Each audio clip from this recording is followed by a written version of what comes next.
Assalamualaikum warahmatullahi wabarakatuh. Pada kesempatan kali ini saya akan membahas tentang kesehatan reproduksi pada remaja. Sebelumnya, perkenalkan nama saya Rohmat Fauzi. Saya mahasiswa Poltekkes Kemenkes Malang, Prodi D3 Keperawatan Ponorogo dengan NIM 17250203033 dari kelas 1A.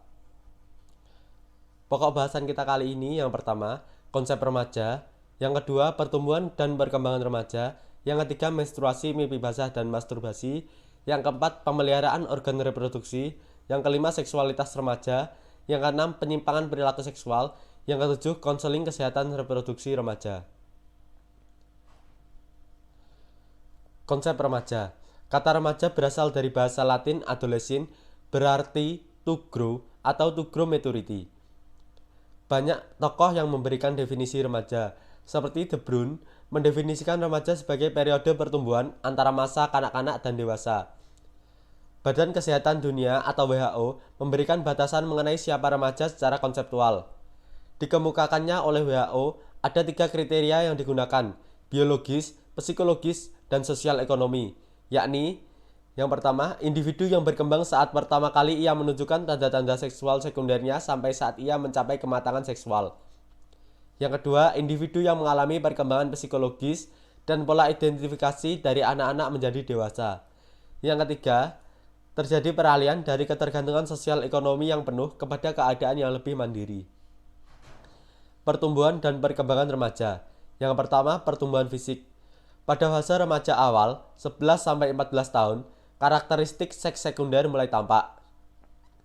Yang kedua, kemampuan berpikir. Pada tahap awal remaja, mencari-cari nilai dan energi baru, serta membandingkan normalitas dengan teman sebaya yang jenis kelaminnya sama. Yang ketiga, identitas. Pada tahap awal, ketertarikan terhadap teman sebaya ditunjukkan dengan penerimaan atau penolakan. Yang keempat, hubungan dengan orang tua. Keinginan yang kuat untuk tetap bergantung pada orang tua adalah ciri yang dimiliki oleh remaja pada tahap awal. Yang kelima, hubungan dengan sebaya. Remaja pada tahap awal dan pertengahan mencari afiliasi dengan teman sebaya untuk menghadapi ketidakstabilan yang diakibatkan oleh perubahan yang cepat. Menstruasi, mimpi basah, dan masturbasi.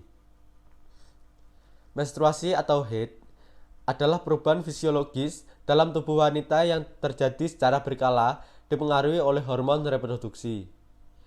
Mimpi basah atau emisi nokturnal adalah pengeluaran cairan semen di saat tidur yang hanya dialami oleh laki-laki. Masturbasi atau onani adalah suatu kegiatan seksual yang sengaja dilakukan oleh seseorang untuk memperoleh kepuasan seksualnya dengan cara merangsang daerah vitalnya. Pemeliharaan organ reproduksi.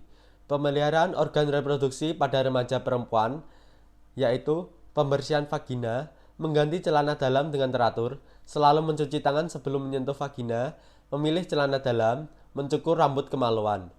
Sedangkan pemeliharaan organ reproduksi pada remaja pria yaitu membersihkan organ kelamin secara teratur, mencukur rambut kemaluan, gantilah celana dalam minimal 2 kali sehari, hindari sinar elektromagnetik. Seksualitas remaja. Seks berarti jenis kelamin.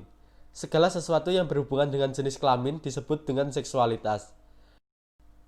Menurut Master, Johnson, dan Kolodny, seksualitas menyangkut berbagai dimensi yang sangat luas, diantaranya dimensi biologis, psikologis, sosial, dan kultural. Penyimpangan perilaku seksual. Penyimpangan perilaku seksual adalah aktivitas seksual yang ditempuh seseorang untuk mendapatkan kenikmatan seksual dengan tidak sewajarnya. Biasanya, cara yang digunakan oleh orang tersebut adalah menggunakan objek seks yang tidak wajar. Penyebab terjadinya kelainan ini bersifat psikologis atau kejiwaan, seperti pengalaman sewaktu kecil, dari lingkungan pergaulan, dan faktor genetik. Konseling kesehatan reproduksi remaja. Konseling kesehatan reproduksi remaja atau KRR adalah suatu proses konsultasi di mana seorang konselor memberikan informasi yang berkaitan dengan kesehatan reproduksi remaja. Tujuan konseling KRR adalah untuk membantu kliennya dengan menggali kondisi dan permasalahan klien serta memberikan informasi dan fakta kepada kliennya agar mereka memiliki pengetahuan yang cukup untuk mengambil suatu keputusan mengenai tindakan yang akan diambil. Sekian materi dari saya. Apabila ada kurang lebihnya, saya mohon maaf. Wabillahi taufik wal hidayah. Wassalamualaikum warahmatullahi wabarakatuh.